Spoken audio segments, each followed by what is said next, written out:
Thank you very much for the introduction of my dear country, very dear country. Yes, Ghandi, Doctor, inspires us, inspires me. Let me tell you, inspired my father, and you'll know why in a minute. And definitely is a man of the millennium, as has been well placed in the information for this event. Millennium, the era, an outstanding and most inspiring a person with whom we have had the privilege to share times, not particularly not in person, but in thinking and in philosophy. And yes, I've been asked to reflect a correlation of Gandhi's nonviolence and a peaceful, resilient philosophy with the non-military practices of my country of Costa Rica. 100 years back in India, a nation of 550 million inhabitants, occupied and deprived of basic rights for 200 years, rose to struggle for freedom. In an age void of television, with very limited medias, one man, without any position, without any wealth or resources, material, Ghandi, he was not even Mahatma at that time, united an entire country, a continent, to rise for the quest of freedom with only the weapon of non-violence. And remember, he also forbade to hate the enemy.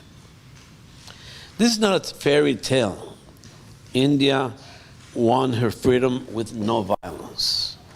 Not only that, but the teaching of not hating the enemy has resulted in India and the United Kingdom becoming friends, close friends today. Ghandi became then, throughout his life, the spokesman for the conscience, not just for Indians, but for the entire world to our days. Even though we had the lesson of non-violence demonstrated by Mahatma Ghandi, the majority of the world still chooses a different path. Today, the #1 business of the world is the sale of arms. There are legal treaties, there are formal contracts for the open sale of arms. And we have to ask, what is the ultimate use of these weapons? Killing people? Or for some, under the false pretext that if one wants peace, one must prepare for war, arms are sold and traded openly and in massive quantities. We have ourselves chosen that path of self-destruction. Costa Rica stands as an exception. We have learned and followed the lessons of nonviolence of the Mahatma. I like to point out that India gained its independence in August 15th, 1947, while Costa Rica got rid of its army on December 1st, the year after, 1948, the year of my birth. Just imagine how long ago that was. It reflected later Jose Figueres, the foreseer that did away with the army. And I quote, "Suddenly, After a short and relatively bloody civil war, I found myself, said Figueres later, at the head of two armies, one victorious and the other one vanquished, but both made up of young Costa Ricans who had only one wish: to go back home. Then it came to me, said Figueres, that it was high time that for the army to be abolished once and for all. And he did so, and is enshrined in the Constitution of 1949. As a result of the 71 years gone by without an army, we Costa Ricans practice nonviolence in our daily lives and are one of the most peace-loving people in the world.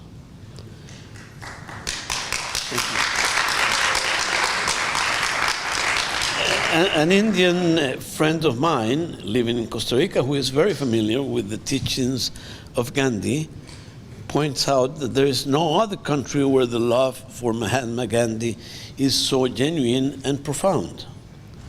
In the cities, he says, in the remotest parts of the country, Gandhi's name garners respect and recognition by children of very young age and by people from all walks of life. While countries keep enhancing military budgets, Costa Rica has gone for over 70 years without an army, living in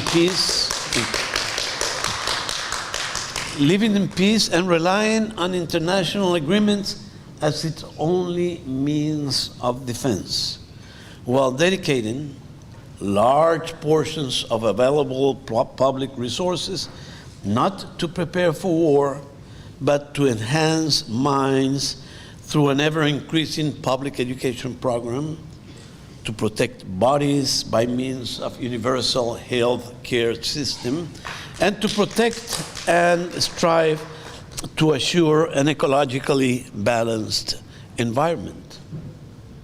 That's where the funds go to in Costa Rica.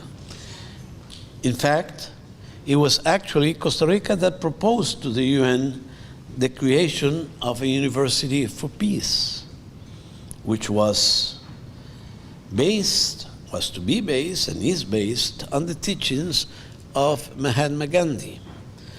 The University for Peace was indeed established in Costa Rica in 1980 and is